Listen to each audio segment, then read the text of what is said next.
इतनी सारी कंपटीशन का यही फायदा है। इतनी सारी कंपटीशन क्यों आ रही है? बिकॉज उसको दिख रहा है कि यार मुझे ना सिर्फ और सिर्फ यही करना है कि मेरी आखिर मतलब मुझे इस साल अलग क्या करना है। भाई प्लान तो करेंगे ना। आप ये सोचो, मैं बिना लिखे ऐसे ही बस पढ़ता जा रहा हूँ, मुझे आता है, मैं जब सॉल्यूशन देखता हूँ ना, अपने से आधे से ज़्यादा लोग यही हालत होती होगी, जब पेपर में सॉल्यूशन देखते हो ना तो लगता होगा अरे यार ऐसे करना था यार। सर घर से पढ़ के सब कुछ आते हैं, बट जैसे ही सर टेस्ट में बैठते हैं ना तो सर एक माइंडसेट डिफरेंट हो जाता है। बहुत सारे लोग ना संडे का एग्जाम होता है ना सैटरडे को पढ़ते हैं, यही गलत तरीका है। आपको अपना प्लान ही नहीं पता। आने में भी 2.5 घंटा और कभी कभी 3 घंटा भी लगता है घर जाने में। तो मेरा टारगेट होता है कभी कभी तो बहुत मतलब एक चैप्टर तो रह ही जाता है किसी भी सब्जेक्ट। 300 आ लेके 350 कहाँ गए? जो बाकी बचे मार्क्स कहाँ हैं? सर बस देख रहे हैं सर, कर रहे हैं। 300 से लगातार टेस्ट दे रहे हैं, किसी में 500 आ रहे हैं, किसी में 400 आ रहे हैं। आप अपनी गलती जान ही नहीं रहे हो। यहाँ तक सब कुछ तुम्हारे हाथ में होता है।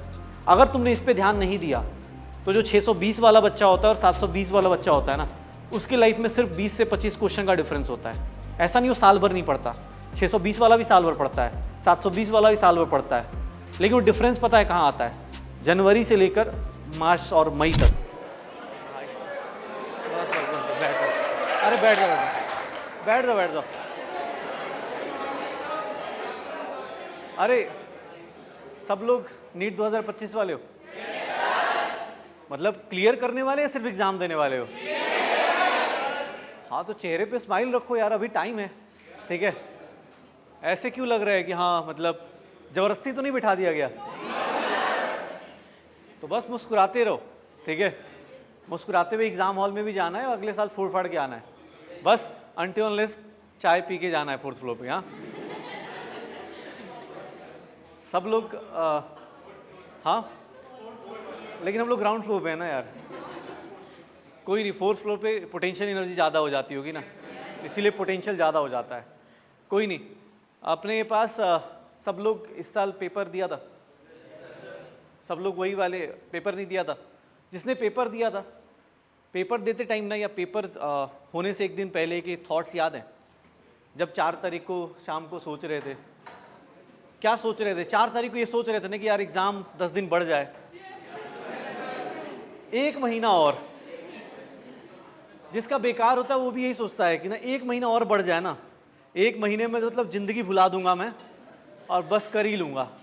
तो सिलेक्शन कैसे डिसाइड होगा? अगर मुझसे जैसे बोला जाए ना कि हाँ 5 स्टेप्स है, अगर मैं पेज है इसमें एडिट, हाँ अगर 5 स्टेप पूछा जाए तो मेरे से कोई पूछे तो यहाँ पर पहला स्टेप तुमने ले लिया है, पता है क्या है? कि तुम यहाँ आ गए हो। पहला स्टेप तो तुमने सोच लिया, क्योंकि बहुत सारे लोग मार्केट में घूम रहे हैं, वो अभी यही सोच रहे हैं कि हो सकता है अगले साल नीट ना हो, नीट के बदले कुछ और हो जाए, या अगर कुछ और हो जाए अगले साल। वो पापा को बता रहे हैं कि पापा आप कुछ FD करो 10-20 लाख की, अगले साल तक डबल हो जाए। वो अलग तरीके से सोच रहे हैं। पहला डिसीजन तुमने, पहला स्टेप ले लिया है, क्लास में आ गए हो, ठीक है ना? तो पहला स्टेप तो बहुत सही है कि आप आ गए हो, सोच लिया है कि भाई करना है, ठीक है? लेकिन अब यहाँ से ना, जब पहले स्टेप में अगर क्लास में आ जाते हो, अगर मुझसे बोले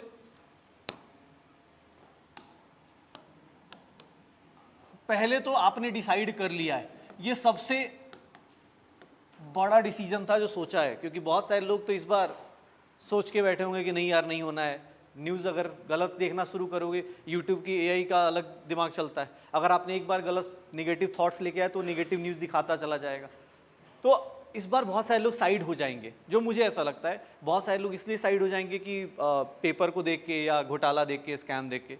लेकिन तुमने एक अच्छा डिसीजन लिया है कि हाँ भाई मैंने करना है, नीट 2025 करना है, ये तो पक्का है ना।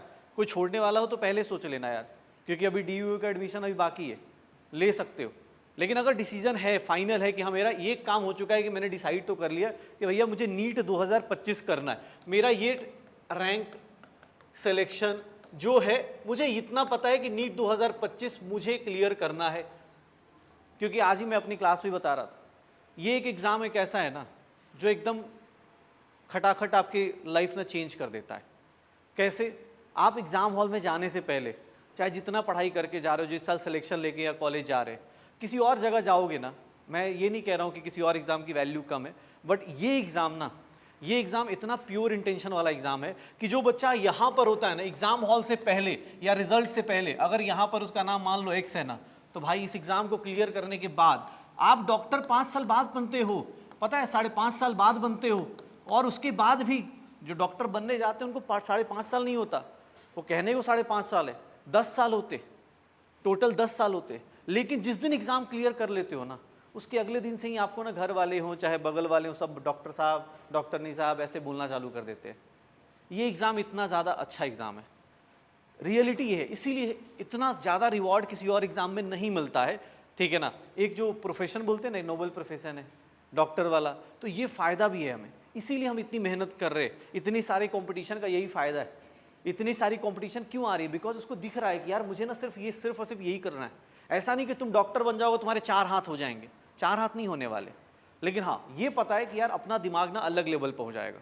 अगर किसी की प्रॉब्लम दिखेगी तो मुझे उसका सॉल्यूशन पता होगा। अभी रास्ते में जाते होगे या गर्मियों के टाइम पे किसी को चक्कर आ रहा है, आपको सॉल्यूशन नहीं पता कि हो सकता है उसको किस कारण आ रहा है, आप अपने आप से ही गेस कर रहे हो, चीनी पानी पिला दो, ठीक है। लेकिन डॉक्टर जब बन जाओगे तो आपको पता चल जाता है। तो ये एग्ज़ाम ना ये अपने पास ये देने वाला है। तो सबसे पहले ना मेरा जो पहला, जो मुझे कोई बोले कि इस टाइम पे मुझे नहीं पता अभी क्लास में कितना किया नहीं किया, अभी इस टाइम पे तुम्हारा सबसे बड़ा डिसीजन था कि ये तुमने डिसाइड किया है। और ये डिसीजन जो है ना कि हाँ मुझे यही करना है, ये डिसीजन ऑफ अपने आप को डॉक्टर बनाने का, ये अपने आप में एक बहुत बड़ा डिसीजन था। इसके लिए बहुत अच्छा आपने अपने आप से ये डिसीजन लिया है। मेरे लिए और सारे मतलब जितने भी, चाहे वो पेरेंट्स हों चाहे तुम्हारे दोस्त हों, उन सब के लिए एक बहुत बड़ा काम की उन्होंने किया है। लेकिन दिक्कत क्या है, डिसीजन लेने के लिए इंडिया में अभी से 10 लाख लोग डिसीजन ले चुके होंगे। टोटल अगर 20 लाख लोग अगले साल हो, 4-5 लाख मान लो कम हो गए, 20 लाख लोग भी होंगे, तो 10 लाख लोगों ने ये स्टेप उठा लिया होगा। तो तुम में और उनमें क्या अलग होगा?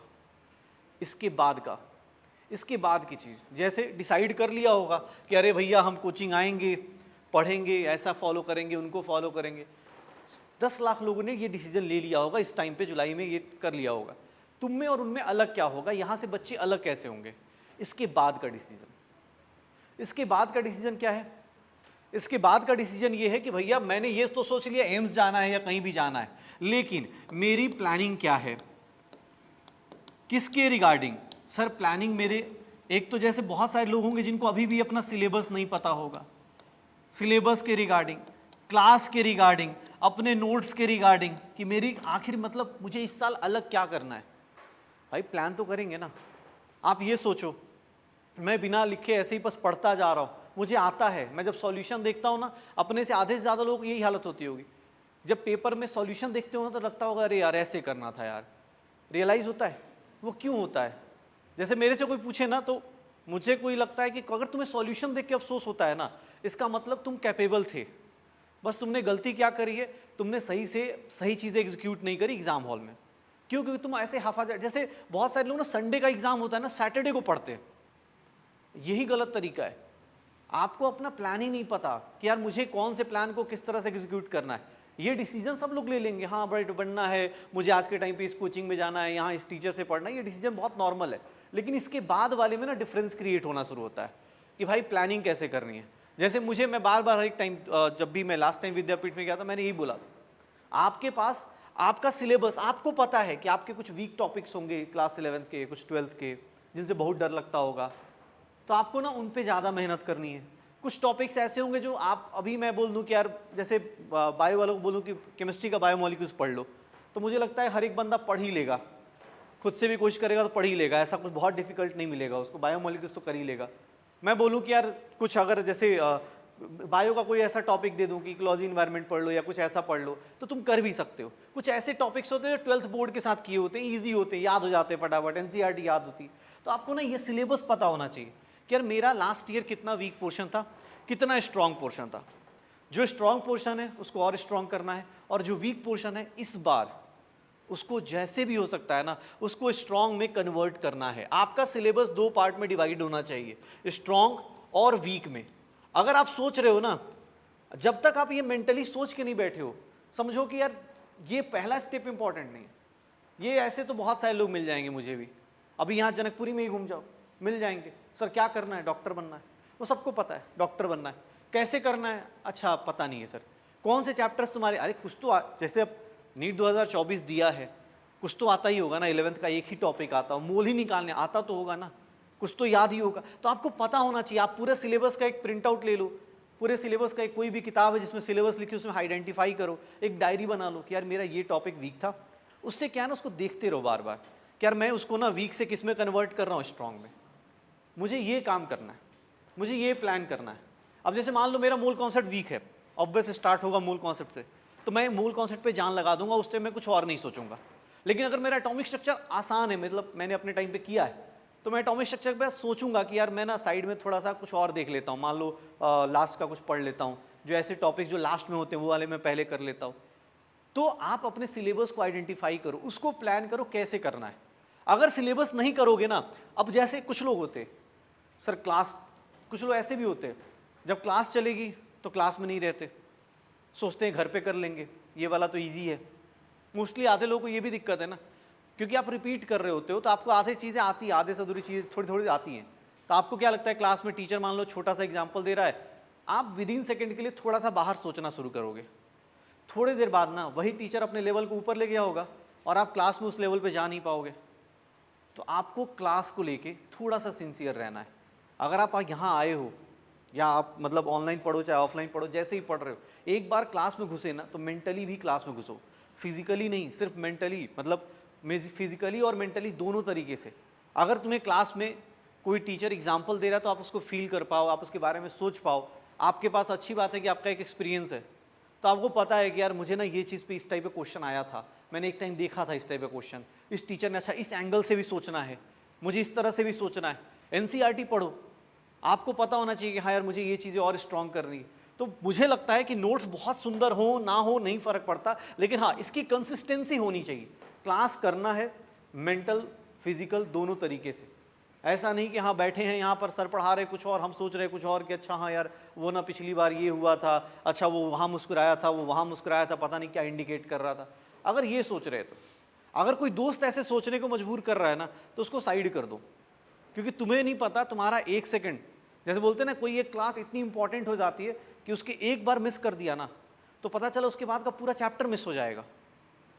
जैसे मुझे ऐसा लगता है अगर किसी ने फिजिक्स का वेक्टर अच्छा नहीं किया या शुरुआत वाले जो काइनेमेटिक्स, किसी को लगता है कि अरे ये फॉर्मूला S/UT + ½ AT² तो ईजी है, अगर आपने इसकी प्रैक्टिस नहीं करी, वही फॉर्मूला जब पैराबोलिक में और सॉरी ये प्रोजेक्टाइल में आएगा, जब चीज़ें आएंगी वहाँ पता चला डाउट हो रहा है कि अच्छा एक्स एक्सिस में अलग यूज़ करना है, वाई एक्सिस में अलग यूज़ करना है, तो भाई उसकी प्रैक्टिस करो। ये मत सोचो नोट्स बनाने हैं, अच्छी राइटिंग बनाने, नहीं बनाने कोई दिक्कत नहीं, उसके लिए कंपल्सन नहीं है, लेकिन हाँ आप कंसिस्टेंटली कुछ ना कुछ तो लिखो। अरे फॉर्मूले कोई 4 बार लिख लो, लेकिन कर लो, एक प्लान कर लो कि यार मेरा फॉर्मूला शीट होना चाहिए। मेरा इनऑर्गेनिक, अगर मान लो केमिस्ट्री की बात कर रहा हूँ, इनऑर्गेनिक में नहीं कुछ है तो भाई मैं 4 बार रिएक्शन लिख लेता हूँ, 4 बार उसकी प्रॉपर्टीज ही लिख लेता हूँ। आप अच्छी राइटिंग में लिखना जरूरी नहीं है, अच्छी राइटिंग जरूरी नहीं है, बस हाँ आपको बनाना है, ये आपका प्लान होना चाहिए कि यार मुझे ना, जैसे मैं शॉर्ट नोट्स में बहुत बिलीव करता हूँ। मुझे लगता है कि मेरे से बहुत मोटी किताब दे दो ना एग्जाम के पहले तो मुझे डर लग जाएगा। मैं क्या करता हूँ, मैं कंपाइल करके अपने टाइम पे छोटा कर लेता हूँ। मुझे ऐसे बहुत अच्छा लगता है कि यार मैंने मतलब सारे पी ब्लॉक को ऐसे पॉकेट में रखा है कि हाँ भाई कहीं भी खोला देख लिया अपना पी ब्लॉक। मुझे मतलब मेरे से कोई पूछे तो मैं सारे चैप्टर्स को मर्ज करके 20 पेज में लेके आना चाहूँगा। केमिस्ट्री का हो गया 20 पेज, फिजिक्स का हो गया, ताकि आपको ना कॉन्फिडेंस आए। कॉन्फिडेंस मार्केट में नहीं मिलने वाला ना कि भैया जा रहे रास्ते में 2 किलो कॉन्फिडेंस खरीद के ला रहे, ऐसा नहीं होता है। कॉन्फिडेंस अर्न किया जाता है। कैसे आएगा? बार बार जब आप प्रैक्टिस करते हो ना तो आपको आता है कि हाँ यार ये चीज़ हो जाएगी। जैसे अब मैं 2 का टेबल बोलूँगा, हर एक क्लास में हर एक आदमी खड़ा होकर बोल देगा कि अरे सर बेइज्जती तो होगी नहीं, लेकिन मैं वही 17 का टेबल बोल दूँ तो भैया कैमरा साइड करो यार, ऐसे थोड़ी ना होता है, बेइज्जती हो जाएगी। क्यों? क्योंकि प्रैक्टिस नहीं है। कुछ ऐसे भी लोग हैं जिनको परसेंटेज निकालने में डाउट होता है, तो वो सारी चीज़ें आइडेंटिफाई करो। और सेकंड जो स्टेप है ना, मैं पहले स्टेप पे आपको मतलब इंडिया के हर एक बच्चे लेते हैं और ये कोई बहुत बड़ा स्टेप नहीं है कि आपने डिसीजन लिया कि मुझे डॉक्टर बनना है। एक सिंपल सा डिसीजन है जो आपने ले लिया। हाँ आज के टाइम पे, इस टाइम पे थोड़ा सा डिफिकल्ट है घर वालों को मनाना, फिर भी तुमने ये डिसीजन लिया, ये अच्छी बात है। लेकिन भाई सेकंड जो स्टेप है ना, प्लान कर लो। मुझे नहीं पता कि किसी को 12 घंटे पढ़ने, किसी को 10 घंटे पढ़ने, आपका अपना दिमाग है, आपका अपना सोचना है। किसी को सुबह पढ़ना है, किसी को शाम को पढ़ना है। मैंने टाइम टेबल के लिए नहीं बोला, मैं बस ये बोल रहा हूँ आप अपने सिलेबस की प्लानिंग कर लेना। यहाँ पर AITS का, यहाँ पर सारे टेस्ट का वो मिल जाता है, शायद प्लानिंग मिल जाती है 1 साल की, तो आपको उसके हिसाब से पता है कैसे पढ़ना है कैसे नहीं पढ़ना है। आपको अपना स्टडी प्लान पता होना चाहिए कि मेरा स्टडी प्लान ये है, मैं दिसंबर तक ये करूँगा, मैं जनवरी में ये करूँगा, मैं फरवरी में ये करूँगा। ठीक है, अगर टॉपिक या कुछ चीज़ें लेट हुई तो मैं उसके हिसाब से अपने अंदर प्लान में 10-15 दिन का गैप रखूँगा ताकि मैं चेंजेस कर लूँ। जैसे मुझे कोई बोलता है, मुझे लगता है कि भाई कैलेंडर बदलता है ना, उससे पहले बच्चे दो टाइप के हो जाते हैं। 2024 का जब कैलेंडर बदला जाएगा ना, और ये बात लिख के रख लेना, 2025 में जब दोबारा मिलूँ, अभी कुछ लोग मिले थे जो पिछले साल थे, हम लोग इस तरह जनकपुरी में आते रहते, तो पिछले साल बताया था, मैं बार बोल रहा हूँ 2024 का कैलेंडर बदले ना, उससे पहले 2-3 चीज़ें आपके हाथ में होनी चाहिए। एक, आपका सिलेबस आपके हिसाब से सही ट्रैक पे होना चाहिए। मतलब आपको पता होना चाहिए कि अगर आपने मोल कॉन्सेप्ट किया या ऑर्गेनिक का नोमेनक्लेचर किया तो इससे क्वेश्चन गलत नहीं होगा, अनटिल अनलेस एकदम दिमाग खराब हो जाए। मतलब चाहे 10 ही चैप्टर क्यों ना किया, उसके ऊपर पूरा कॉन्फिडेंस होना चाहिए कि भाई इससे तो पूछ के दिखा दो मेरे से, किसी का भी, किसी भी आलतू फालतू कोई भी हो इधर आसपास का दोस्त हो, चाहे किसी का टेस्ट सीरीज हो, अपने को उससे डर नहीं लगना चाहिए। कैलेंडर बदलने से पहले कॉन्फिडेंस वैसे ही आएगा। दूसरा, आपको अपना रास्ता पता होना चाहिए, जैसे ये ट्रैक पता होना चाहिए कि मुझे कब क्या करना है, ये पता होना चाहिए, नहीं तो फिर दिक्कत होने वाली है। जैसे मतलब चलो ठीक है, सेकंड स्टेप भी कर लिया, आज जाके मान लो अपना डायरी बना भी लिया, प्लान क्या है, कैसे करना है। अब इसको अचीव करने की बात करेंगे ना, थर्ड वन, एक वर्ड होता है, मुझे आजकल थोड़ा सा इससे ज़्यादा कंसिस्टेंसी वर्ड जो है ना, कहना आसान है, बट रियल लाइफ में तुम्हें ही पता है। मैं सुबह बोल दूं टाइम टेबल ऐसे बना लो वैसे बना लो, कोई लॉजिक नहीं है अगर अनटिल अनलेस आप उसको पूरा नहीं कर रहे। अभी हम लोग ऑनलाइन में भी बैचेस में भी कर रहे कि आप कंसिस्टेंसी कैसे देख सकते हो, कुछ नहीं, एक सिंपल सा डायरी रखो घर में या कहीं भी अपने पास, एक पॉकेट डायरी रखिए जिसमें ना आप कुछ चीज़ें अरेंज कर पाएँ। मैंने क्या बोला, अभी से लेके आप स्टार्ट कर लो कि मुझे दिसंबर तक क्या करना है, मेरा प्लान क्या है। उसके बाद ना कंसिस्टेंसी चेक करनी हो ना, ऑनेस्टली करना है, किसी को दिखाना मत, आस पड़ोस किसी को मत दिखाना। टीचर्स पे भरोसा तो ही दिखाना, तो मत दिखाना, क्योंकि तुम्हें ऐसा लगे कि कोई जजमेंटल हो, कुछ बोल देगा, मुझे बुरा लग जाएगा, मत दिखाना। कंसिस्टेंसी चेक करने का 2-3 तरीके हैं। जैसे आप अपने जहाँ भी शॉर्ट नोट्स बनाते हो, कंसिस्टेंसी चेक करनी है ना, उसकी पहले पेज को देखो और आखिरी पेज को देखो, आपको दिख जाएगी। आपको पूरे ना, हम लोग बोलते हैं ना, बच्चे की क्लास नोट से देख के पता चल जाता है कि और कितना कंसिस्टेंट रहा है। क्यों? क्योंकि आप पहले दिन देखोगे ना अपनी राइटिंग वाइटिंग एकदम जय माता दी ये वो कर रहे, दूसरे दिन देखोगे घसीट रहे, तीसरे दिन तो आदमी सोचता है कम ही लिखते हैं थोड़ा, हाँ टीचर थोड़ा हाई लेवल जा रहा है, थोड़ा कम लिख लेते। चौथे दिन से आदमी होता है कि अच्छा ये वाला चैप्टर कब तक खत्म होगा, इसके बाद वाला, मतलब ये वाले चैप्टर को छोड़ते इसके बाद वाले में तो फोड़ फाड़ देंगे। ऐसा ही होता है भाई। कंसिस्टेंसी चेक करनी है ना, घर पे 1-2 चीज़ें बना लो। जैसे एक डायरी लो, उस पर ना ये लगा दो कि यार क्लास करनी है, रोज़ दिन क्लास करना है, इसको टिक मारना है, मतलब एक बॉक्स बना देना है। मुझे मान लो डीपीपी करनी है, इसको बॉक्स बनाना है। क्वेश्चंस करने हैं, जो भी अपने पास क्वेश्चन होमवर्क हो, चाहे आपके कोई बुक हो, मॉड्यूल्स हो, ये जितने भी करने हैं, इसको अपना एक टिक बना दो कि मैंने 40 क्वेश्चन किए, इतने नंबर ऑफ क्वेश्चंस इन इतने मिनट्स। आप इसको टिक मारना चालू करो। आप भले एक दिन करना, एक दिन छुट्टी हो जाए, कोई दिक्कत नहीं, लेकिन आदत बना लेना। आज से जाना घर पे ना एक डायरी बना लेना, उसमें एक दिन का, या आजकल डेट वाइज कैलेंडर भी मिल जाता है, मतलब सॉरी डायरी मिल जाती है डेट वाइज, उस पर कुछ नहीं, हर एक दिन का एक बार महीने भर का लिख देना, ये लिखना, टिक मारना है। नहीं होगा कोई दिक्कत नहीं, लेकिन हर एक शाम को ना बैठ के एक बार जजमेंट जरूर कर लेना, या अगले दिन हफ्ते में एक बार बैठ के कि यार मैं किस रास्ते पे चल रहा हूँ। मैंने स्टार्ट तो यहीं से किया था ना, मैंने आज ही बोल रहा हूँ ना, आज से भी अगर कोई चाहेगा ना तो भी रिजल्ट बदल सकता है। अभी तो काउंसलिंग का और ये सब चीज़ें होने दो, उसके बाद भी कुछ लोग ऐसे आएंगे जो पूरी चीज़ें चेंज करने वाले। तो अभी भी बोल रहा हूँ, अभी भी टाइम है आपके पास। आपने ये प्लान कर लिया, आपने ये डिसीजन ले लिया, अब इसके ऊपर वर्क करना चालू करना है। और ये वर्क मुझे पता है हर एक दिन एक बराबर नहीं होता, किस दिन पढ़ने का मन करेगा, किस दिन नहीं करेगा। किस दिन होता है ना कि आदमी सोचता है कि चल यार आज अच्छी हवा चल रही है, सो जाते, ठीक है पढ़ने का कल देख लेंगे, रात को देख लेंगे, दोस्त का बर्थडे मना लेते, ऐसा लगता है दोस्त आज के बाद मिलेगा ही नहीं, अगले साल ही मिल सकता है दोस्त। अगर दोस्त अच्छा है तो अगले साल मौलाना बगल में ही है, एम्स बगल में, कहीं भी मिल सकते दोस्त। लेकिन हाँ चलो ठीक है, दिमाग में आता है हर एक दिन अच्छा हो चाहे ना हो, ये दिखाने की भी ज़रूरत नहीं किसी टीचर को। अगर लगता है ना तो आप इसको अपने पास के लिए रखना, अपने ऊपर, अपना होता है ना, अपने आप को तो गाली दे ही सकते हो ना, दूसरा कोई देगा तो बुरा लगेगा, अपने आप को तो गाली दे सकते हो कि यार मैंने इतना अचीव किया, इतना नहीं किया। मैं बहुत सारे लोगों को जानता हूँ जिनके पास मतलब जो कॉन्टेक्ट में आ जाते हैं, जो चीज़ें बोल रहे होते, उनसे मैं देख रहा होता, मैं बस इतना ही बोलता हूँ, मुझे फ़र्क नहीं पड़ता, मैं तुम्हारे मैसेज का रिप्लाई करूँ चाहे ना करूँ, मुझे बस इतना भेजते रहना, मैं महीने में एक बार ही देखूंगा, मुझे पता चल जाएगा तुम किस रास्ते पे हो। तो मैं सीधा सीधा बोलता हूँ, ये ना आपका कहने का है। ये अब जैसे PYQs हैं, क्वेश्चंस में आपके पास PYQs हैं, आपको पता है कि आपको PYQs करने हैं, मॉड्यूल करने हैं, जो क्लास में टीचर्स ने होमवर्क दिया वो करना है, लेकिन कब करोगे? आपने उसका कोई मतलब होता है ना, कुछ वो बना ही नहीं रखा है चेक करने का, सर कर लूंगा कब? आप डेट देखना ना, अपने आप पता चल जाएगा। आप 1 जुलाई को नहीं कर रहे हो, 2 जुलाई को नहीं कर रहे हो, 3 जुलाई को नहीं कर रहे हो, आपको 4 दिन बाद ना खुद बुरा लगना चालू होगा, अगर आप सही रास्ते पे चलना चाहते हो तो। नहीं तो फिर तो बुरा किस बात का लगना है, ठीक है। फिर से नया स्टार्ट कर सकते हैं, नया फेज आते ही रहता है, ऑनलाइन में 50 बैच आते ही रहते हैं, कहीं से कर सकते हैं। यही तो कर रहे हैं हर 1-2 साल में। हाँ, हम लोग PW में अच्छी बात भी है, ये बुरी बात भी है। हर एक बच्चे के लिए ना, जब वो सोचेगा उस टाइम उसके लिए बैच अवेलेबल है। तुम बिगड़ तो जाओ, बिगड़ते रहो, हम तुम्हें सुधारने की कोशिश करते रहेंगे। 1.0 से लेके 6.0 तक चले जाएंगे, उसके बाद नहीं हो तो क्रैश कोर्स, फास्ट ट्रैक, नाम बदल बदल के कैप्सूल खिलाएंगे कि कहीं तो पेशेंट को कुछ तो फायदा हो जाए।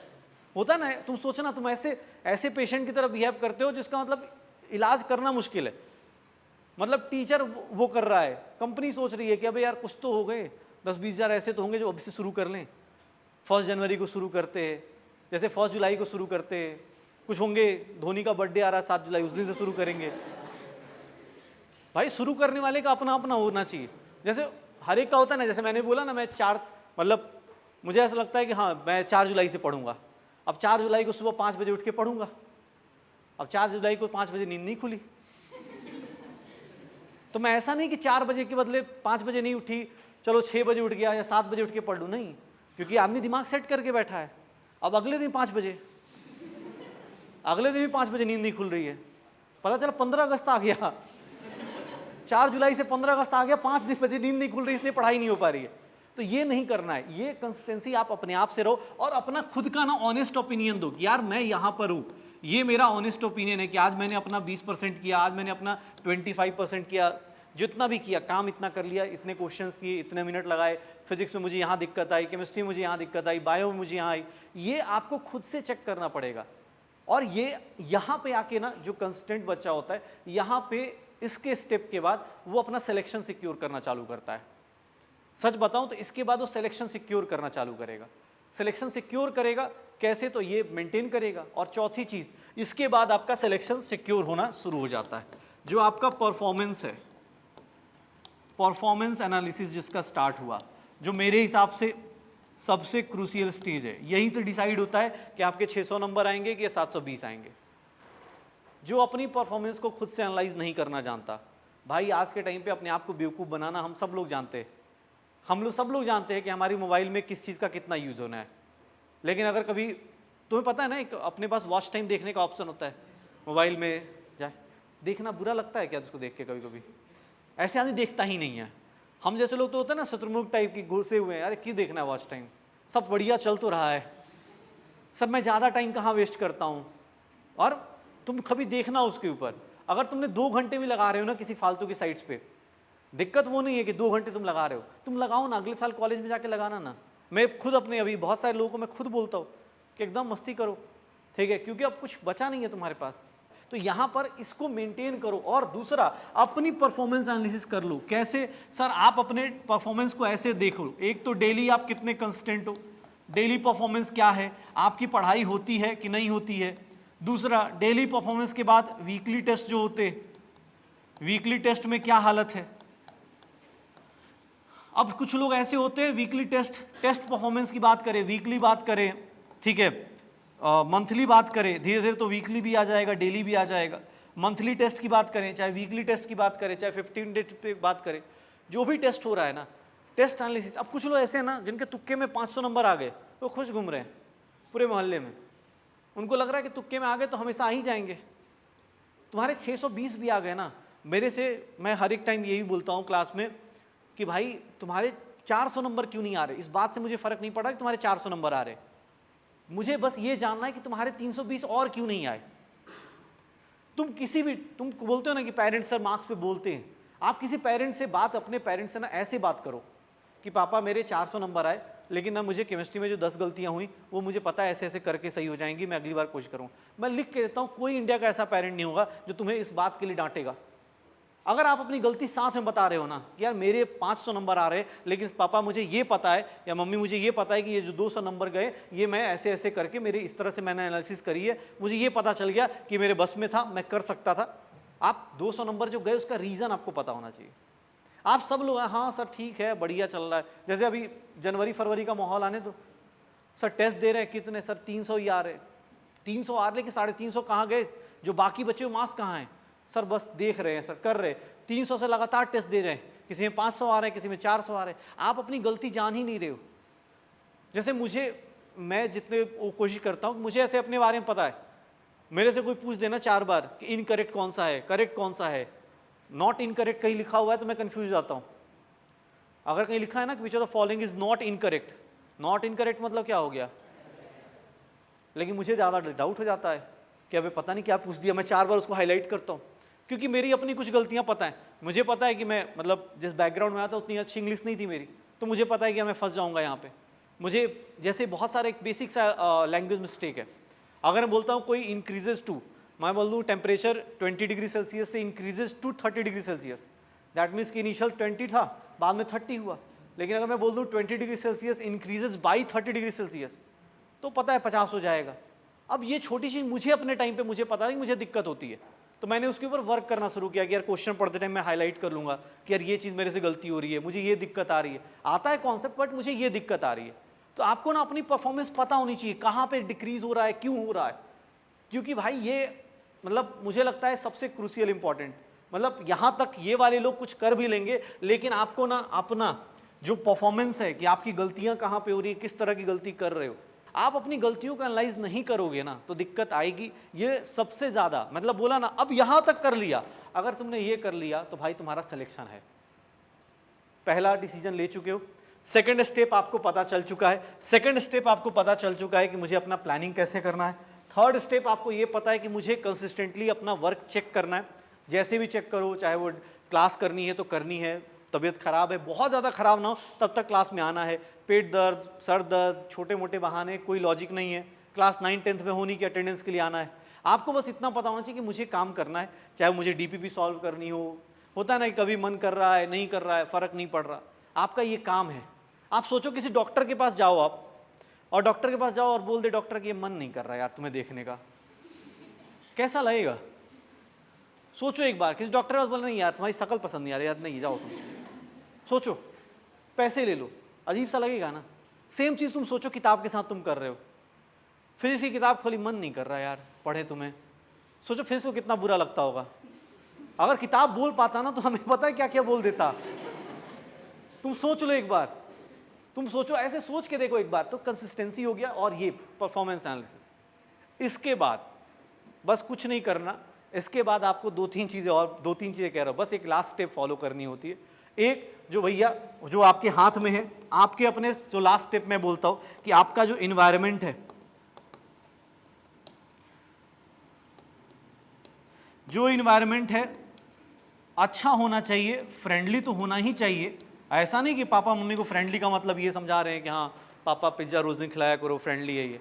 जो दोस्त होते हैं ना वो वाले दोस्त पकड़ लो जो तुम्हें हेल्प करे, ये सबसे इंपॉर्टेंट। इसलिए चाहे वो घर वाले हों चाहे अपने दोस्त हो, कोई भी जो बाहर रहते हैं उनके लिए दोस्त, और जो घर वाले हैं उनके लिए घर वाले, ये फ्रेंडली होने चाहिए। आपको पता होना चाहिए आपका पढ़ने का मन नहीं कर रहा है, पढ़ने का मन कर रहा है, तो आपको कैसे सपोर्टिव लोग होने चाहिए। दूसरा, इन्वायरमेंट में एक चीज़ और है कि भैया एक वर्ड होता है हेल्थ नाम की चीज़ होती है। कुछ लोग ऐसे होते हैं, जैसे तुम लोग शायद लगता हो मई में दिसंबर में जनवरी में यहाँ से चालू होता है कि सर तबीयत खराब हो रही है। भाई अगर अभी से ध्यान नहीं रखोगे, हमने बार बार बोल रखा होता है कि हमें डॉक्टर बनना है, हमें डॉक्टर बनना है, ऐसी पढ़ाई करनी है कि डॉक्टर बन जाएं अगले साल। ऐसी पढ़ाई नहीं करनी है कि अगले साल डॉक्टर के पास पहुंच जाएं कि सर मतलब हालत टाइट है, क्या हुआ एमबीबीएस तो छोड़ो सर, एमबीबीएस के पास पहुंच गए। ये नहीं करना है, हमें एडमिशन लेना है उस जगह पे जाके, पेशेंट बन के नहीं, स्टूडेंट बन के लेना है। ठीक है, तो कोशिश कीजिएगा कि आप जितना हो सकता है हेल्दी इन्वायरमेंट बना के रखिए अपने लिए। हेल्दी इन्वायरमेंट खाने वाने पे जो भी है अपना घर वाले ऐसे करते ही होंगे, लेकिन हाँ ये 5 मेरी तरफ से, ये नीट 2025 वालों के लिए जो 5 स्टेप्स हैं, और तुम्हें ही पता है इनमें से पहला और आखिरी स्टेप हर एक कोई फॉलो कर सकता है। तुम नहीं करोगे, तुम्हारे पेरेंट्स फॉलो करवा देंगे। डिसीजन दिलवाना होगा, कुछ लोग के पेरेंट्स दिला सकते हैं, कम से ये हेल्थ का होगा वो बना सकते हैं, लेकिन जो बीच के 3 स्टेप्स हैं ना, उससे ज़्यादा कोई नहीं कर सकता। कोई बोले सर आपने ये वाला स्टेप पहले लास्ट में क्यों लिखा, उसका रीज़न बता देता हूँ। यहाँ तक सब कुछ तुम्हारे हाथ में होता है। अगर तुमने इस पर ध्यान नहीं दिया तो जो 620 वाला बच्चा होता है और 720 वाला बच्चा होता है ना, उसकी लाइफ में सिर्फ 20 से 25 क्वेश्चन का डिफरेंस होता है। और 20 से 25 क्वेश्चन वो पता है कहाँ डिफरेंस आता है। ऐसा नहीं वो साल भर नहीं पढ़ता, 620 वाला भी साल भर पढ़ता है, 720 वाला भी साल भर पढ़ता है, लेकिन वो डिफरेंस पता है कहाँ आता है, जनवरी से लेकर मार्च और मई तक, मतलब जो भी अप्रैल मान लो, उसके बीच में जो उसके घर वालों का सपोर्ट रहता है या उसके अपने मेंटल सपोर्ट जो रहता है, जो उसके फूड का हैबिट रहता है, कुछ लोग होते हैं जिनको सोने का अलग आदत होती है, जो लोग होते हैं, तो ये सारी चीज़ें ना 20 से 25 क्वेश्चन वो डिसाइड करते रहते हैं लास्ट में। जिसके 720 आ रहे होते हैं उनके भी देखोगे कभी 680 किसी टेस्ट में आ जाएंगे, किसी 690 आ जाएंगे, कभी कुछ हो रहा होगा। वो क्यों होता है? Because of this. ये एक वेरिएबल है। मेंटल स्टेट क्या है? मैं अभी तुम्हें डरा के चला जाऊँ, तुम डर के रह जाओगे। अभी तुम्हें मोटिवेट कर दूं कि बेटा तुम करके चले जाओ, अरे सर एकदम कल से फोड़ देंगे, ऐसा कर देंगे। बोलते हैं ना मोटिवेशन। एनवायरनमेंट ऐसा है कि आपका एनवायरनमेंट डिसाइड कर देता है। लोग बोलते हैं ना आपके मार्क्स कितने होंगे, आपके दोस्त जो होंगे उनके एवरेज कर लो, वही आपके मार्क्स आएंगे। क्योंकि जैसा दोस्त हो, बोलते हैं ना टॉपर का टॉपर दोस्त है। कैसे? ऐसा थोड़ा ना उसने दोस्ती से पहले 2 क्वेश्चन पूछे होंगे कि इंटीग्रेशन करके दिखा, ऐसा नहीं होता। कह रहे दोस्त से पूछ रहे हैं कि भले बताओ यार सेल में कौन सा क्या होता है, ऐसा नहीं होता। दोस्ती करता है ऐसे ही करता है, दोस्त को लेके ऊपर जाते। अभी जो शायद सबने देखा भी होगा ऑनलाइन में, एक जो मधुबनी जिला है बिहार का, वहाँ पे 6 बच्चे एक साथ आए, 6 के 6 सारे के सारे, सब के सब एक दूसरे को सपोर्ट करके सब के सब लेके आए 680, कोई 670, कोई कुछ लेके आया है। कैसे? तो एक दूसरे को सपोर्ट कर रहे हैं। तो इन्वायरमेंट डिसाइड कर देता है। तो कोशिश करिएगा ये 2 वेरिएबल्स ऐसे, जो ये वाला, अब ये तुम्हें करना है, ये 3 चीज़ें तुम्हें करनी है, बाकी चीज़ें आप खुद से बनाते चले जाओगे। और बस यही करना है भाई लाइफ में। अगले साल डॉक्टर बनना है, तो इतना ज्ञान देने के बाद इतना तो रियलाइज़ होगा करना खुद ही है, ठीक है। पढ़ना भी खुद है, दिमाग भी खुद का ही लगाना है, ठीक है। ये सारा का सारा जो मेंटल गेम है, और इसके लिए ना कुछ नहीं करो, छोटी छोटी आदतें बना लो, छोटे छोटे हैबिट्स बना लोगे। बोलते हैं ना एक वर्ड होता है हैबिट्स में ही बोला जाता है एटॉमिक हैबिट्स। एटम्स क्या होते हैं? सबसे छोटे पार्टिकल्स होते हैं। किसी को उसकी पावर नहीं पता होती, लेकिन सब कुछ एटम से ही मिलके बना हुआ है। तो एटॉमिक हैबिट्स जो होती है ना, छोटे छोटे हैबिट्स, वो पता नहीं चलती। किसी ने सोच लिया ना कि भैया मुझे आज से अपना टाइम अपने हिसाब से यूज़ करना है, वो समझ जाओ एक छोटा सा हैबिट है कि मुझे अपने टाइम को मुझे हिसाब करना है। मुझे दोस्त के साथ जाना है नहीं जाना है मैं डिसाइड करूँगा, मेरा दोस्त नहीं डिसाइड करेगा। समझ जाओ एक छोटा सा हैबिट आपकी लाइफ पूरी चेंज कर सकता है। तो ये छोटे छोटे हैबिट्स पकड़ो, और ये बेसिक 5 स्टेप नीट 2025 आपका होगा। यहाँ जो दिख रहा है, जो भी आपका नाम हो ना, बस यही हो तुम। ये 2024 है, और 2024 से 2025 में सिर्फ और सिर्फ तुम्हारा कैलेंडर नहीं बदलेगा, तुम खुद भी बदल जाओगे। ये याद रखना, ये साल मेहनत वाला साल है, अगले साल रिजल्ट वाला साल आने वाला है। ऐसा रिजल्ट लाना है जिस पे खुद को प्राउड हो, ऐसा रिजल्ट लाना है जो देख के जिसको जलाना हो उसको जलाया जा सके, और ऐसा रिजल्ट लेके आओ जिसको साथ नाचना हो, डांस करना हो, उसके साथ डांस किया जा सके। ऐसा रिजल्ट लेके आना है जिसे प्रॉमिस किया हो कि हाँ 2 साल बाद मिलेंगे, ठीक है, या 4 साल बाद मिलेंगे। या ऐसा रिजल्ट लेके आओ जिसको बताना हो कि देख बेटा औकात कितनी है। इन सबको जवाब देने का एक ही तरीका है कि इस साल कैलेंडर बदलने से पहले अपने आप को इस तरह बना लो कि 2025 में, 2024 हम लोग बोलते हैं ना ये मेहनत वाला साल है, ये मेहनत वाला साल करते जाओ, 2025 में सक्सेस आपके पीछे अपने आप आ जाएगी। और ये कहना और करना दोनों में बहुत डिफरेंस है भाई, बस ये डिफरेंस आपको ही पता है। 5-6 स्टेप्स है, उनको बार बार फॉलो करो, करते जाओ, हो जाएगा यार। कुछ बहुत बड़ी चीज़ नहीं है। और सब लोग अपने आप से ये सोच के देखो, एक बार इमेजिन करके देखो ना, मुझे तो यही लगता है अगर इमेजिनेशन स्ट्रांग है, इमेजिन करके देखो। इस बार वर्ल्ड कप देखा था ना मैच, वो ट्रॉफी के बदले स्टेथोस्कोप सोचो, इमेजिन करो। ठीक है हमारा मैच उस तरह का नहीं है जहाँ पे 140 करोड़ लोग देख रहे हो, लेकिन हमारा मैच ऐसा तो है कि हमारे घर वाले, हमारे रिश्तेदार तो देख ही रहे। और जिस दिन वो रिजल्ट आएगा या जिस दिन एग्ज़ाम हॉल से बाहर आएंगे, सोचो एग्ज़ाम हॉल से बाहर आदमी स्टेथोस्कोप लेके आदमी आए, कितना मज़ा आएगा ना। एग्ज़ाम हॉल में पता तो चल ही जाता है औकात के हिसाब से जा रहा है कि नहीं जा रहा है। तो सोचो, इमेजिन करके देखो, हमारी लाइफ हो सकता है शाहरुख खान टाइप नहीं दिखती हो, लेकिन हम अपनी लाइफ में तो शाहरुख खान बन ही सकते हैं ना। हम अपनी लाइफ में, हम अपने घर में तो बन ही सकते हैं, हम अपने घर के चैंपियन तो बन ही सकते हैं। तो उस चैंपियन में इस बार जो किसी का भी, मुझे लगता है शायद उससे कम ही प्रोबेबिलिटी होगी, 3% से तो कम ही प्रोबेबिलिटी होगी आपके सिलेक्शन की।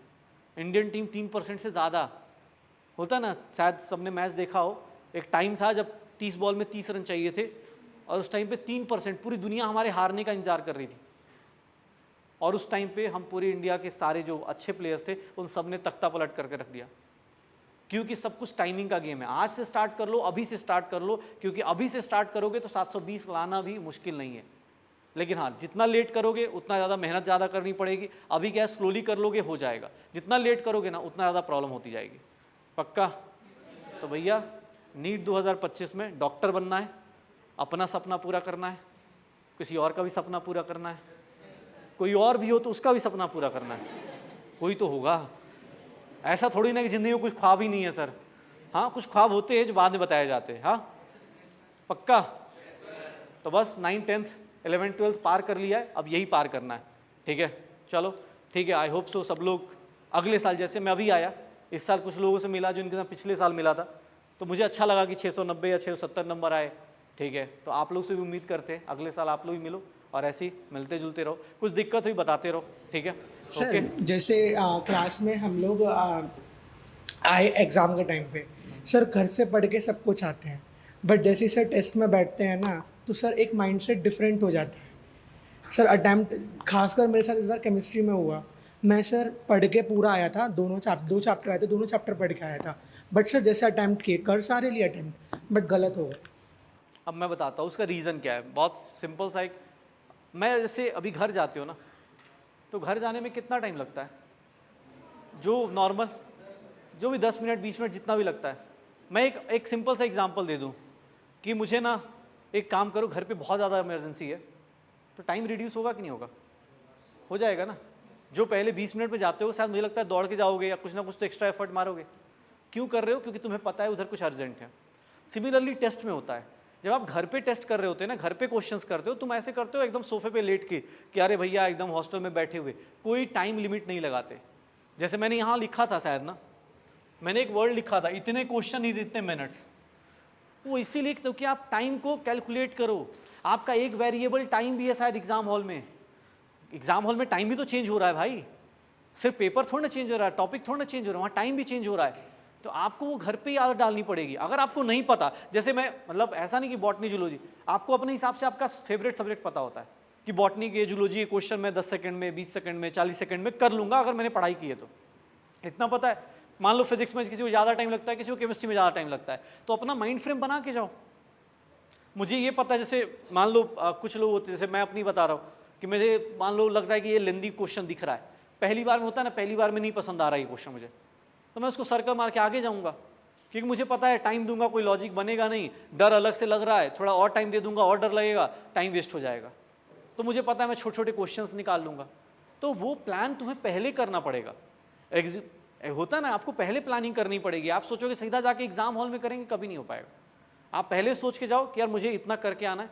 जैसे एक बात बताओ ना, अगर तुम 720 नंबर का एग्जाम है, हम 720 में सेफ स्कोर इस साल का छोड़ दे तो हम एक मानते हैं ना 600 प्लस आ जाएगा तो थोड़ा सेफ फील करेंगे। 720 में 600 प्लस के लिए कितने क्वेश्चंस करने हैं? 600 प्लस का सेफ फील करना है तो मतलब 150 के 4, यही होगा शायद, यही करना है ना। चारों सब्जेक्ट मिला के 150 करने हैं। अगर 150 करने हैं इसका मतलब मुझे 35 से 37 क्वेश्चन करने हैं। पहले राउंड में 35 से 37 क्वेश्चन करने हैं। 37 क्वेश्चन में 150 आने चालू हो जाएंगे। अब 45 नहीं करने एक बार में ही, अब तो 50 में से 45 कर रहे हैं। तो भाई तुम अपने हिसाब से डिसाइड कर लो जहाँ अच्छा क्वेश्चन, और वो घर पे ही आदत लगेगी। जब फिजिक्स का मॉड्यूल करो, केमिस्ट्री का मॉड्यूल करो ना, टाइम लिमिट लगाओ।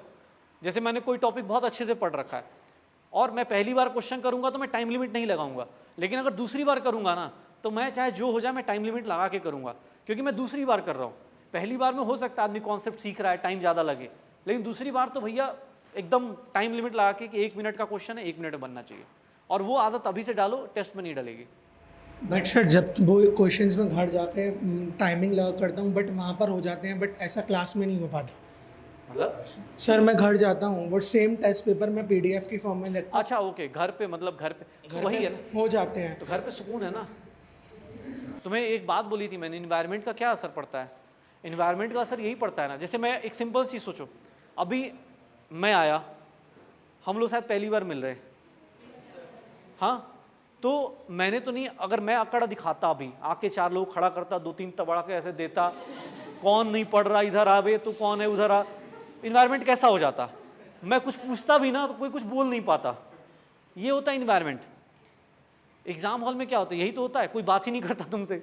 यहाँ आते हो टेस्ट देने, पता होता है कि अच्छा वो पढ़ने वाला अच्छा उस कोने बैठा है। टेस्ट यहाँ टेस्ट देने आते तो भी थोड़ा आइडिया होता है। जब नीट का एग्जाम तो किसी को पता थोड़ी ना कि मेरे बगल में टॉपर बैठा है कि नहीं बैठा है। तो इन्वायरमेंट का यही फ़र्क है। आप घर पे जब बैठते हो ना तो कहीं ना कहीं मेंटली आप शांत होते हो कि हाँ यार मैं कर लूँगा, मेरे मार्क्स नहीं है। जैसे क्लास में कोई क्वेश्चन देता है तो आप हाथ पैर मारते हो क्योंकि आपको निगेटिव का डर नहीं है, लेकिन वही जब क्वेश्चन आपको एग्जाम हॉल में मिलता है तो आप डरते हो कि अरे यार निगेटिव हो जाएगा। तो ये फ़र्क यही है। घर पे ऐसा इन्वायरमेंट बनाओ, जब पढ़ रहे हो ना, तो मैंने क्या बोला, पढ़ते टाइम आप हमेशा एग्जाम हॉल के बारे में सोचो। जैसे मुझसे क्वेश्चन कोई करता है तो मैं ये सोचता हूँ बच्चा क्लास में तो चलो ठीक है लंबे मेथड से कर रहा है, ऐसे निकाल रहा है, एग्जाम हॉल में जाएगा थोड़ी ना टाइम देगा इतना, एग्जाम हॉल में तो एक लाइन में करना होगा। तो वो सोचो हमेशा, अपने आप सही हो जाएंगी चीज़ें। सर एक प्रॉब्लम आती है रिवीजन में कि जैसे मान लो अभी करेंटली चैप्टर चल रहे हैं, तो किसी भी चैप्टर को अगर पकड़ लिया कि इस चैप्टर को पढ़ते हैं तो पूरा ढंग से पढ़ लिया, उसके बाद उसके क्वेश्चंस लगा लिए 100-200 जितने भी हैं, लेकिन पूरे चैप्टर को ढंग से करने के बाद जब 2-3-4 महीने बाद उस चैप्टर को फिर से पढ़ते हैं तो ऐसा लगता है कि बिल्कुल पूरा गायब हो गया। तुमने खुद ही आंसर दे दिया ना, 4 महीने बाद पढ़ते हो। एक पता है ना, दिन में एक दिन होता है संडे के दिन होता है। मैंने आपको क्या बोला था कि आपका सिलेबस आपका प्लान होना चाहिए। सिलेबस प्लान मतलब रिवीजन भी प्लान होना चाहिए ना। अब सैटरडे टेस्ट है, मान लो ऐसा तो नहीं तुम्हारी जनरेशन है कि तुम्हारी जनरेशन में पहली बार संडे टेस्ट हो रहा है, सबने संडे टेस्ट दिया है। संडे का टेस्ट का प्रिपरेशन मतलब जैसे सैटरडे को ना क्लास एब्सेंट हो जाते थे बहुत सारे मेरे दोस्त, यहाँ पे भी देखता हूँ बहुत सारे लोग एब्सेंट रहते। क्यों? उनको लगता है सैटरडे पढ़ेंगे संडे को जाके एग्जीक्यूट कर देंगे। वो होता कुछ नहीं है। सैटरडे को उल्टा टेंशन भी ज़्यादा रहती है कि अबे यार इधर का भी गया उधर का भी गया, मार्क्स आए नहीं। मतलब मेरा एक दोस्त सैटरडे का एब्सेंट करके गया, सोचो उसके पहले केमिस्ट्री में आए थे 35 नंबर, सैटरडे पढ़ाई करके गया तो आए 5 नंबर। मैंने उससे पूछा भाई तू कौन सी पढ़ाई करके गया ये बता। बोला भाई सैटरडे को तो पूरा दिन लगा के पढ़ा था मैंने, पता नहीं क्या हुआ मेरे साथ। क्योंकि आप जब एक दिन के अंदर पढ़ते हो ना, वो फिर बहुत पैनिक मोड में पढ़ते हो। आप संडे का एग्जाम है, मैं तो कह रहा हूँ पूरे साल का टेस्ट प्लानर होगा आपके पास, नहीं होगा तो तुम इतने तो मैच्योर हो ना, तुम्हारा सिलेबस पता ही होता है ना, तुम उसकी प्लान। जैसे मुझे संडे को टेस्ट देना है, मान लो मेरे 4 चैप्टर आ रहे, फिजिक्स के 4 आ रहे, केमिस्ट्री के 4 आ रहे, बॉटनी के 4 आ रहे, बायो के 4, जो जूलॉजी के 4 आ रहे। मैं क्या करूँगा अगर मैं तुम्हारी जगह रहूँगा तो? मुझे ये पता है कि मैं बॉटनी जूलॉजी मतलब 1 घंटा भी पढ़ूंगा तो मेरा शायद चैप्टर क्योंकि किया होगा, तो 1 घंटा शाम को अपना बैठ के एक टाइम टेबल बना लूँगा कि यार शाम को ना 8 से 10 मैं रिवीजन दूंगा। किसको? आज के टॉपिक को नहीं, कोई पुराना टॉपिक कोई भी हो, चाहे फिजिक्स हो चाहे केमिस्ट्री हो। तो आपको हर एक दिन 8 से 10 देते रहो कि खाना खाऊंगा उसके बाद यही पढ़ूंगा, जो फालतू का पढ़ाया पहले का पढ़ा वही पढ़ूंगा, नया कुछ नहीं पढ़ूंगा। जैसे अगर टाइम टेबल है, मान लो किसी का, जैसे मान लो मैं कोटा में पढ़ रहा तो मैंने मॉर्निंग टाइम में मान लो क्लास गया, तो मैं क्या करता था आफ्टरनून से लेके खाना खाने तक मैं उस दिन का डीपीपी उस दिन का सब कुछ निपटाऊंगा। ये एक बहुत बड़ा मिथ है कि 1.5 घंटे की क्लास है, 1.5 घंटा रिवीजन करने में जा रहा है। भाई इसका मतलब क्लास में सही से नहीं बैठे थे। 1.5 घंटे की क्लास है, आधे घंटे में रिवीजन हो जाएगा, नोट्स ही तो पलटने हैं। आधे घंटे में उसके क्वेश्चंस लगाओ, जितने लगेंगे लगाओ, जो लगेंगे एक्स्ट्रा टाइम लगाओ उसके अंदर, और शाम को बैठ के रिवीजन का प्लान कर लो। जैसे मैं ये बोलता हूँ कि हाँ शाम को 8-9 बजे खाना खा के आए, बैठ जाओ अपना कि हाँ यार अब रिवीजन करूँगा, आज का नया कुछ नहीं पढ़ूंगा, रिवीजन पढ़ूंगा। रिवीजन करो, वो रिवीजन प्लान तुम्हारा पहले से होना चाहिए। ऐसे करोगे ना तो फिर नहीं होगा, फिर तो हमेशा, अभी तो शुरुआत हुई है शायद, अभी तो 1 चैप्टर 2 चैप्टर आ रहे होंगे, अभी तो बाकी है, बीच में पता है ना 10-10 चैप्टर आएंगे एक बार में, तो उसका रिवीजन करने तो 1 हफ्ता छुट्टी लेनी पड़ेगी। तब तक इधर का चला गया, प्रेजेंट भी गया, पास्ट भी गया, फ्यूचर भी गया। ऐसा नहीं करना है, ठीक है? तो रिवीजन प्लान कर लो अच्छे से, ठीक है? हाँ, बताओ, बोल।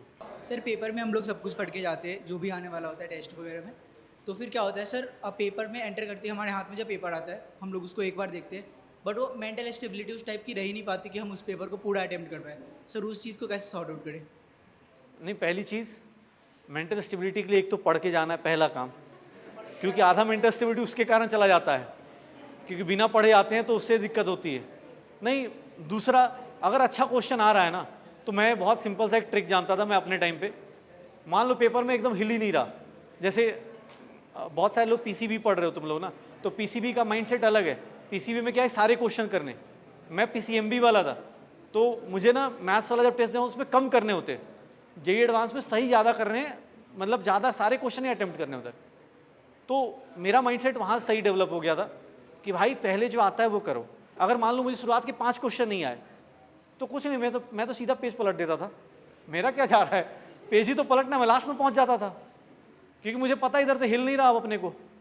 अरे तुम्हें तो रियलिटी पता है ना, मान लो शुरुआत के 5 क्वेश्चन नहीं आ रहे तो अब या तो मेरे पास ऑप्शन है मैं रोना चालू कर दूं। 1-2 बार मैंने ट्राई भी किया कि रो लेता हूं, लेकिन मैं जैसे स्कूल में देता था टेस्ट ना, वहाँ वो मैडम बड़ी खड़ूस टाइप थी, मैं सोचा सो जाता हूँ, सोने ही नहीं दे रहे, ठीक है, क्योंकि मैंने टेस्ट सीरीज जो लगाई थी वो मतलब इंजीनियरिंग और जेईई दोनों, इसकी मेडिकल दोनों की लगा दी थी, तो इंजीनियरिंग वाले में जाता था, आधे टाइम नींद आती थी। तो वही होता है आपका, देखो मेंटल स्टेबिलिटी कुछ नहीं, आपको पता होना चाहिए कि आपको कैसे अपने पेपर को कैसे देखना है। जैसे अगर मुझे पता चल गया शुरुआत के 5 नहीं हिल रहे, तो फिजिक्स अगर कर रहा हूँ तो फिजिक्स के पीछे के 45 आऊँगा, अगर उधर से भी नहीं हिल रहे तो बीच में आ जाऊँगा, मेरा जा रहा है क्या। मैं तो ऐसे खेलता था, क्योंकि भाई एग्ज़ाम मुझे देना है, अगर डिफ़िकल्ट पेपर है ना सबके लिए, तो मैं अपना टाइम क्यों वेस्ट करूँ उधर, टाइम क्यों वेस्ट करना है, बेटर है इस पर वेस्ट करो कि भाई कहाँ से स्टार्ट कर सकते हैं। और ऐसा नहीं तुम्हारे साथ अभी हो रहा है, मैं केमिस्ट्री पढ़ाता हूँ, मैं बार बार बोल भी चुका हूँ, मैं किसी बड़े कोचिंग इंस्टीट्यूट में गया था, मतलब टीचर्स बनने के लिए भी एग्ज़ाम होता है, ठीक है, तो वहाँ गया, मैं अपनी बात बताता हूँ, और मुझे पहले जो क्वेश्चन दिया ना 50, मतलब 50 नहीं 30 क्वेश्चन होते, पहले 3 क्वेश्चन मेरे से हुए ही नहीं। और मेंटल स्टेबिलिटी, मैं वहीं पे बैठे बैठे सोचने लगा कि यार दोस्त अपना कॉलेज वाला वहाँ पे प्लेसमेंट है, उसके यहाँ कॉल करूँगा निकलते ही, क्योंकि यार हो तो रहा है नहीं यहाँ पे।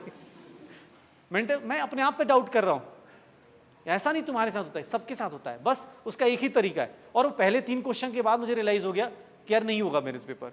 मैंने बस वही फिर से अपना जो मतलब क्लास टाइम भी किया था, मैंने पीछे पलट के ऐसे ही रख दिया, मैंने कहा देखते हैं, तो होता है ना लास्ट वाला क्वेश्चन देखा, लगा कि हो जाएगा, फिर और देखा, इधर देखा, मैंने 30 से लेकर 27 तक कर डाले, लेकिन पहले 3 नहीं हो पाए। तो इसका मतलब क्या है, आप अपनी मेंटल स्टेबिलिटी खुद बनाते हो।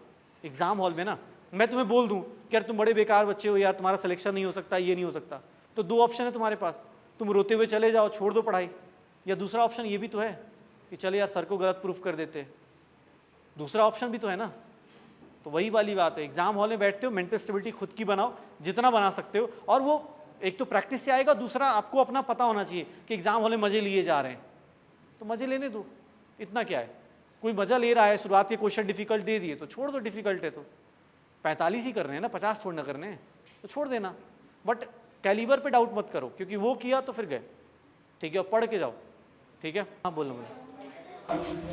जैसे ना जाने में भी 2.5 घंटा और कभी कभी 3 घंटा भी लगता है घर जाने में, और आने में अप्रॉक्स 2.5 घंटा तो लगता ही लगता है। तो मेरा बिल्कुल भी मतलब टाइम मैनेज नहीं हो पाता है कि मतलब जो मेरा टारगेट होता है कभी कभी तो बहुत मतलब एक चैप्टर तो रह ही जाता है किसी भी सब्जेक्ट का, और कभी ऐसा होता है कि बिल्कुल ही रह जाता है। रिवीजन जैसे आज क्लास में पढ़ाया ना, सिर्फ मैं उतना ही रिवाइज़ कर पाती हूँ, उसके ही क्वेश्चन लगा पाती हूँ, ना ही मेरा कोई पहली चीज़ रिवाइज़ हो पाती है, ना ही मैं आगे के लिए कुछ सोच पाती हूँ, मतलब कि नेक्स्ट चैप्टर के लिए। यार जो भी इस तरह के लोग हैं ना, बैठ जाओ कोई बात नहीं, जो भी ट्रैवलिंग में जिनका बहुत टाइम जा रहा है, जैसे दिल्ली में इस सब की दिक्कत आती है, ट्रैवलिंग का टाइम जिसका ज़्यादा है, आधे घंटे से ऊपर अगर टाइम लगता है आपको, कहीं भी ट्रैवल कर रहे हो, चाहे वो मतलब नजफगढ़ जा रहे हो, चाहे रोहतक जा रहे हो, कहीं भी जा रहे हो, अगर आधे घंटे से ज़्यादा टाइम है ना, तो भाई उस जगह पे जिससे ट्रैवल कर रहे हो, अगर एक सोर्स है, मतलब बस है या जो भी है, जिससे भी ट्रैवल कर रहे हो, मेट्रो से ट्रैवल कर रहे हो, उसमें पढ़ना चालू कर दो। सर पढ़ती हूँ लेकिन फिर भी पूरा टारगेट नहीं हो पाता। थोड़ा सा या तो एफिशिएंसी बढ़ाओ,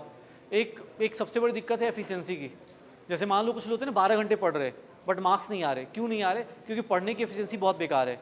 जहाँ पर आपका टाइम बच सकता है ना, जैसे अब रिवीजन करना है, तुम्हारा 2.5 घंटे लग रहा है ना, तुम्हारे जाते टाइम ही रिवीजन हो जाएगा, 4 क्लास होगी। क्वेश्चन नहीं हो पाता ना। हाँ तो क्वेश्चन घर पे जाके करना ना, फिर अगर मेरे को आगे का कोई चैप्टर करना है अपने तरफ से, जैसे कल कोई तो संडे को करो, फिर तुम एक्स्ट्रा ऑर्डिनरी चलो, फिर तुम्हें अब हर एक चीज़ तुम्हारे हिसाब से, जैसे जो नॉर्मल चल रहा है और तुम्हारे में अलग डिफरेंसेज आएंगे ना।